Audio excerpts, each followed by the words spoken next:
Okay, I've made it back with another video, and these are sea monkeys in there being eaten by the Red Grass Metalheads.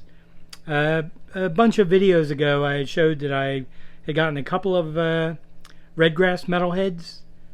I think I got two out of one of the batches from the Red Bluegrass Metalheads, and I was, if I ever had tank space, I was going to try to isolate the males with females and see if I could kind of just get that line going separately, because red seems to be the predominant color in the grass lines anyway, because if you buy bluegrass they usually devolve into red blue after a while, a couple generations, and mainly you'll end up with red grass and then red mosaic. And the grass is the like dots in the tail, and you can see this one's starting to widen out, and that would pretty much be called a mosaic at this point. But you can see the metalhead characteristic, and same with this one, which has just a slight amount of red in the tail. The females are pretty nice. This one, I don't know if she's really ready to drop some fry, or if she's got a blockage or what, because she's really squared off, which usually means they're going to have some fry like within a day or two. But she's really not acting that way. She's not hanging at the top, fluttering the pec fins, and so I have a feeling it may just be some kind of a blockage, and she'll probably pass an egg or something. But these are nice. I'm really hoping I can get this going. These are obviously older males, but I don't have fry from them yet because they do like to eat their fry. And so I'm isolating them on their own, not in this tank. This is a small 1-gallon container. Some water sprayed up there, mainly for the video purposes. This female kind of has a shark-like tail, a little bit of color in the dorsal and the upper part of the tail. This one has some color in the dorsal but not much in the tail, and this one pretty much has no color whatsoever. So since I didn't know which females carried the reason why I was getting red, in case it was on the female side, I tried one of each of the different females that I had. So I'll try to update these again, and I hope you like them. I think they're really cool looking, and they don't like my face apparently because they go flying all over the place. And I don't really like those Transformer movies, but I'm going to try to see the next one because it's got an underwater Transformer in it, and that might be cool, instead of just, like the Volkswagens and Camaros that turn into a Transformer. This one I think is called Octopus Prime. Yeah, that's terrible. And these are some of the nicest of the Red Lace Snakeskins that I have. A couple of adult males, really larger ones, which would be this one here. Very nice pattern. It's got some of the black dots. They're actually not black yet. They're just kind of gray, which is an improvement. I'm really hoping to eliminate the black dots, as I've said. But the tail pattern's great, and the females in the way. And the females, as you can see, as I shift over to that, hey, look at that guy and that guy, are pretty plain color-wise. A little hint of red in the tail, tiny bit of color in the dorsal, and anyway, there's the male I was talking about. Beautiful, intricate pattern in the body and the tail, and the dorsal has a bit of a pattern as well. And of course I'm talking about him, so he's doesn't want to cooperate. But you can see that's a beautiful fish, a very large male, good sized body, a little chesty, which is that means he's a fat guy, and not much in the way of the black dots. So they're not black yet, and he's not a young fish, so I don't think they're going to turn black. This is a younger male.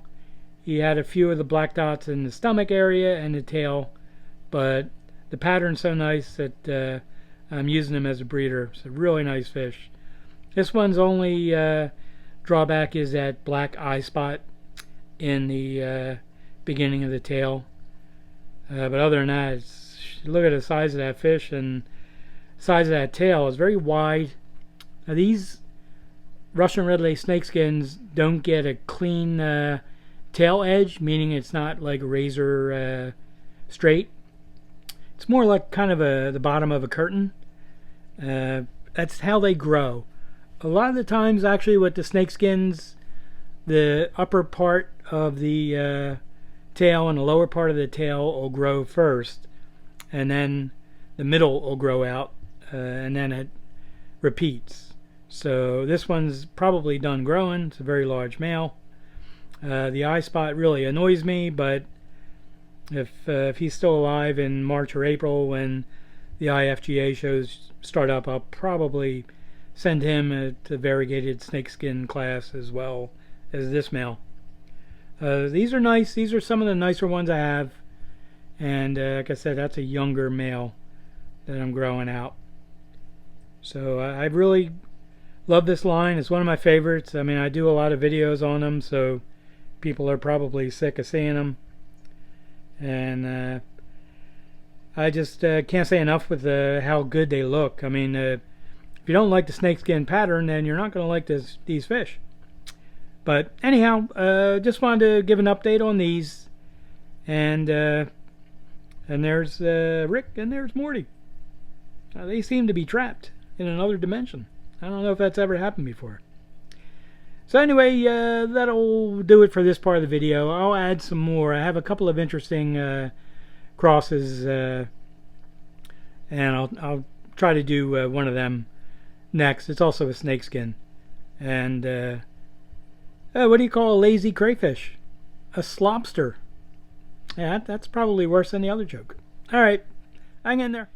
Now these came out of one batch of the black lace snakeskins I'm trying to get perfected, and as you can see, they're not looking exactly like the other ones were, the adults. At this point, these fish are more like a silver lace snakeskin, I guess, and this one has the weird pattern throughout the body with no snakeskin pattern, so that one's going to get pulled out. I just put them in a small tank. I zoom out enough for the video, but I'm using this male as a breeder with this female. They're eating some live baby brine shrimp. You can see them zipping around. It's a sea monkey massacre. They won't make it through the night. The sea monkeys, not the guppies. And it's very interesting because they normally develop by this point with a lot of black in the tail and the dorsal, and this is very unusual for me, so I'm going to try to kind of get it set, and if I come out of it with like a silver and black snakeskin, I'll really enjoy that. That'll be great. Now this female I left in to use as a breeder because it really looks like a black Moscow female, at least the way mine start out. So I'm going to be using this female, and this male as breeders. Now one of the other males is young, but I can already see he's behind a plant. He's doing an imitation of being a plant. Alright, wherever he went, when he comes back, there is some red in the base of his tail and a dorsal. So I can't try to make too many of these, but I'm holding on to this guy in case he ends up looking more like one of the recent videos where it's a black lace snakeskin with like that bottom part of the tail is red, kind of like I had said then, a hockey stick kind of pattern with the red. So this isn't a breeder tank, but this male is going to be used as a breeder, and like I said, the other two females. And we'll try to see what I can get. Really limited on tank space for trying some new stuff, so I'm going to just set up a small 2.5 gallon tank somewhere, and see what I can get out of these, because I really like the silver and black snakeskin. I mean, obviously the eye spots aren't too fantastic, but the overall appearance of the fish is great. And look at that plant as the fish hides behind the plant. What's with these guys?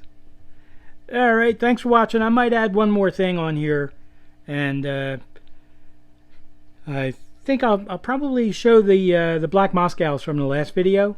I moved them into a 10-gallon tank, and that was only a few days ago, and there's already fry in that tank. So I just moved these black Moscow breeders into a 10-gallon tank, and they obviously had fry as soon as I moved them in. So I am going to have to find room for the babies somewhere, and it's a nice view of the sponge filter, but I ended up throwing a couple of more females in there. I had to call out one of the males that was in the video because I saw, actually after I watched the video again, I saw a little bit of a red mark, like a notch kind of, at the, I guess the base of the body where it meets the tail. So I yanked him out. I'm going to use him as some kind of a cross once I figure out what. I think I might use him with one of those albino black Moscows that came out. And this is the problem, and the reason why I was going to film this, besides showing the babies, is I did that other video a while back about photography and how to improve the the videos or the stuff that you take pictures with the of the fish. And you can see it's a little more difficult in a 10-gallon tank because you have to go use the magnification more, which messes with the depth and how much you get to see, unless they come into the front like these couple of guys are right now. So that's kind of all I wanted to show and explain. They are mostly looking like regular dorsal females, but I did throw a couple in there that might have develop into a longer dorsal. So that'll wrap up the video, not wrap it out. And I appreciate you watching. Appreciate you getting through those bad jokes. They were both terrible, and at least the fish were nice. So anyway, thanks for watching, and I'll have another video up here in a couple of days.